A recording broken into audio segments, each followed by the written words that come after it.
The Speaker of the House of Representatives, Right Honorable Abbas, has praised the 10th House for its remarkable achievements, describing it as one of the most proactive and productive in Nigeria's democratic history.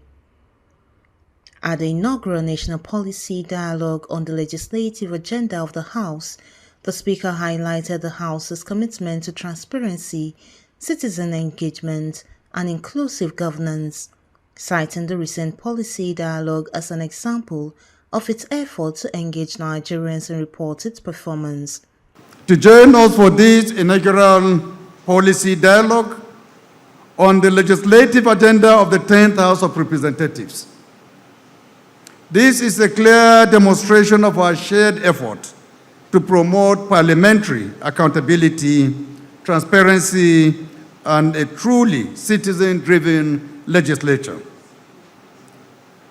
From the outset, we pledge to regularly engage with Nigerians, report on our performance, and adjust our course based on the people's feedback.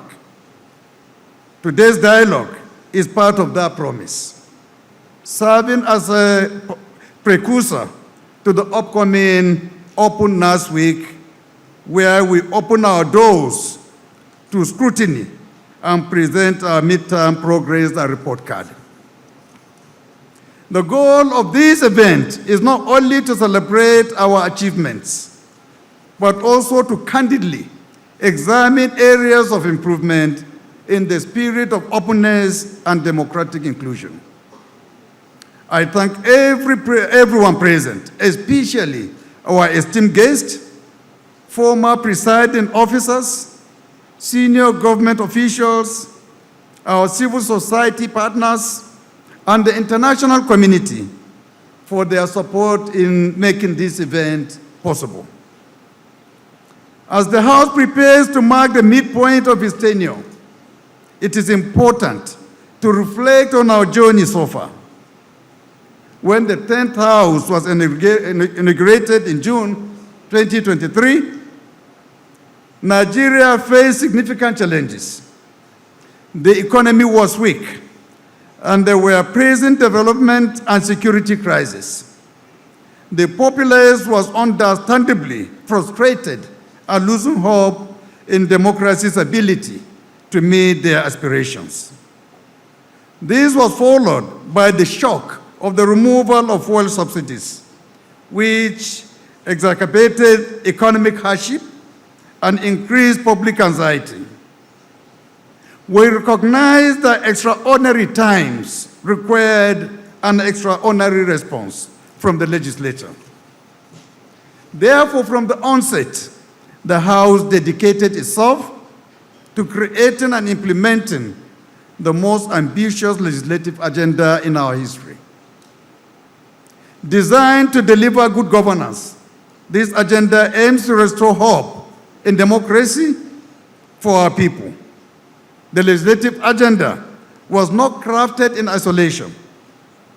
Following extensive consultations with key stakeholders, including ministries and agencies, civil society organizations, and development partners, we produced a comprehensive roadmap to guide our lawmaking, oversight, and representation from 2023 to 2027. We also took special care to align our priorities with the renewed hope agenda of the President Tinubu-led administration, ensuring synergy between the legislative and executive arms of government. Thus, our agenda embodies collaborative governance by engaging in dialogue with the executive, and this approach allows us to fulfill our independent mandate while ensuring that our legislative actions support national objectives and address the pressing needs of our citizens. The agenda encompasses 8 broad priority areas that address Nigeria's diverse needs. These include strengthening good governance, enhancing national security, revitalizing the economy, reforming our laws, and promoting social development. It also advocates for inclusion through an open parliament, directs foreign policy in the national interest, and tackles climate and environmental sustainability. Distinguished ladies and gentlemen, never has the House of Representatives set such an expansive and forward-looking legislative blueprint. The impact the 10th House has made so far is largely due to the deliberate, strategic, and focused execution of this agenda. We have remained focused and resilient in pursuing these goals, even when unforeseen issues arose. We backed our plan with concrete implementation strategies.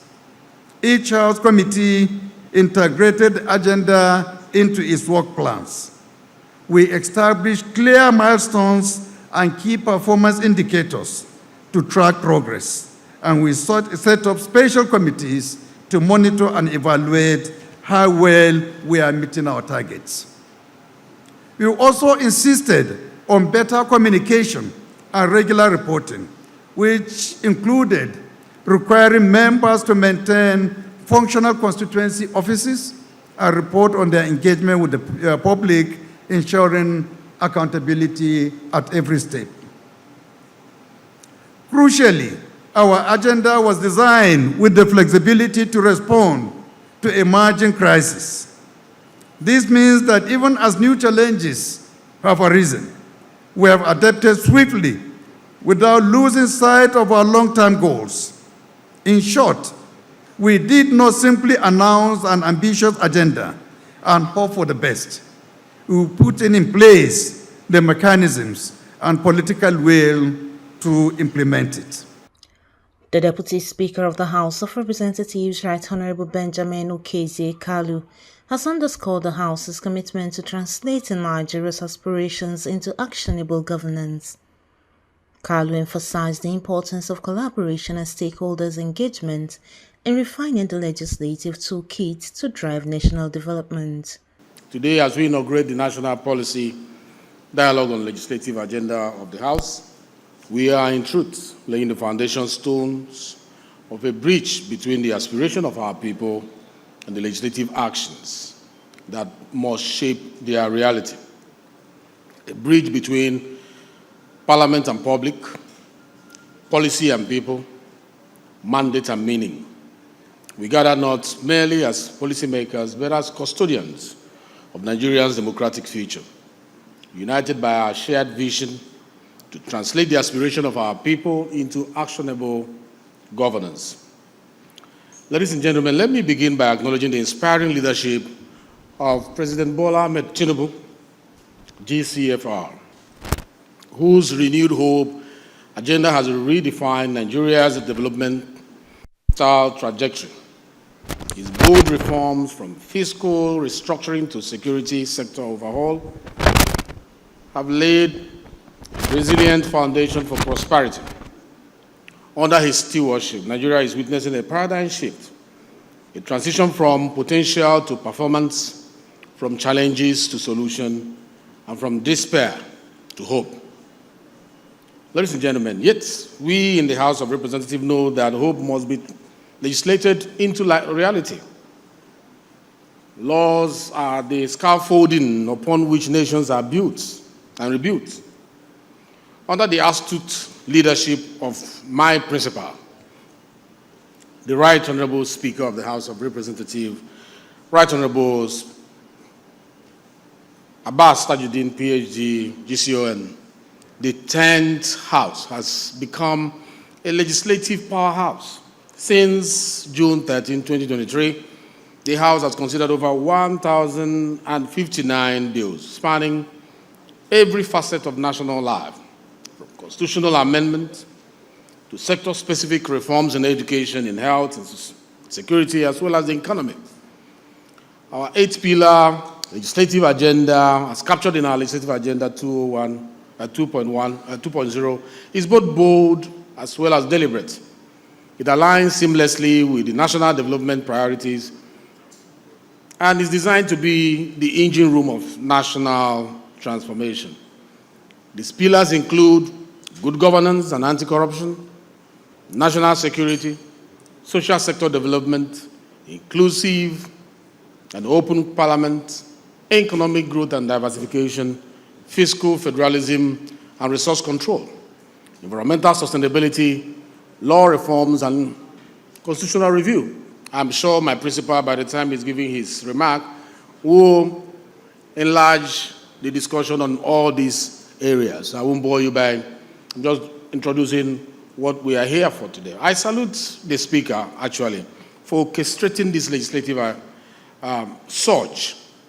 And I commend Honorable Cyril Hart Godwin and Honorable Chinwe Nabife Clara for rigorously monitoring its implementation, ensuring that our statutes are not only enacted, but measured for impact. Indeed, parliaments all over the world are often called the temple of democracy.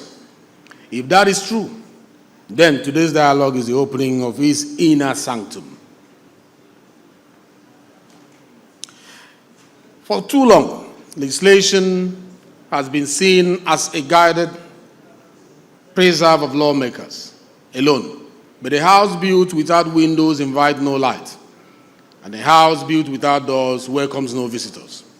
So today, we throw open both the windows and the doors of the parliament. We say clearly, this house is the people's house, and its agenda must be the people's agenda. In convening this dialogue, we are guided by three cardinal ambitions. Number one, first to listen. For listening is the first act of leadership. As parliamentarians, we understand that democracy speaks in many tongues, from town halls to academic journals, from market store to policy papers.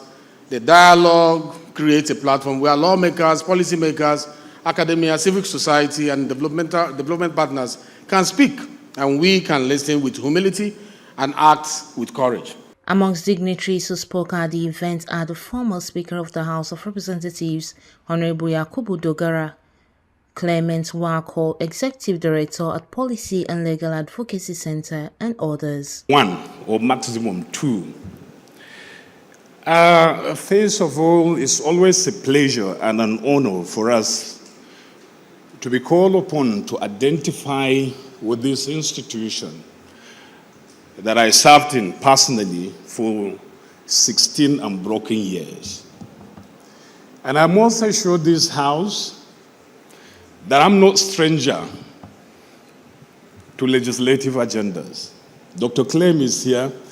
I was in the committee of the House that crafted the first legislative agenda of the House of Representatives. And of course, as Speaker, myself, I midwifed one. But the challenge has always been the implementation.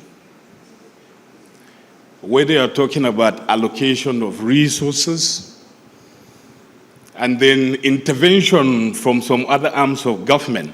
I remember one of the cardinal points we had in the 8th Assembly legislative agenda was the issue of the sectoral debates. And we started it was going on very well. And then I had a call. Mr. Speaker, my ministers are complaining that you have prevented them from working.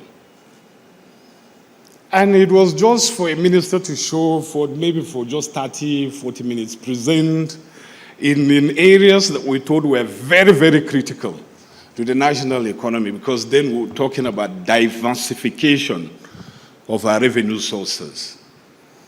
And then the complaint was that we had prevented the ministers from working. And so I'm overjoyed that we're having this sitting. For me, this national dialogue shows two things that this House intends to achieve. First of all, interfacing with relevant stakeholders and the international development partners means that the House is prepared to be held accountable in respect to this vision that they have churned out. Congratulate you and my brother on what is happening today. My excitement actually stems from three different areas. Number one, if you remember in the 9th Assembly, I had the privilege to chair the committee on monitoring and implementation of the legislative agenda. And at the time, it was an ad hoc committee. I'm so happy to see the innovation that it's not just an ad hoc committee in the 10th Assembly, but now a full standing committee. That is very, very commendable. Secondly, at the National Assembly Library, Agenda 1, Agenda 6, Agenda 7, which talks about openness, inclusivity, e-parliament, are given priority. And in fact, if you permit me to quote from Agenda 1, it says, and I quote, to support the full takeoff of the National Assembly Library. This agenda, I'm proud to say, has been delivered, because right now, the National Assembly Library is fully functional, well-funded, but for some of the other interventions, when we seek to deepen them, don't look at us as Oliver Twist. We just want to be able to achieve more. The strategic collaboration of some leading global institutions in our democratic and development space in hosting this inaugural national dialogue on the legislative agenda of the House of Representatives, and the sterling profiles of the highly selected and distinguished speakers, panelists, and attendees underscore the relevance of this national dialogue as a historical event that provides a veritable platform for the robust articulation, analysis, and appraisal of parliamentary activities towards a peaceful, prosperous, stable, and sustainable nation.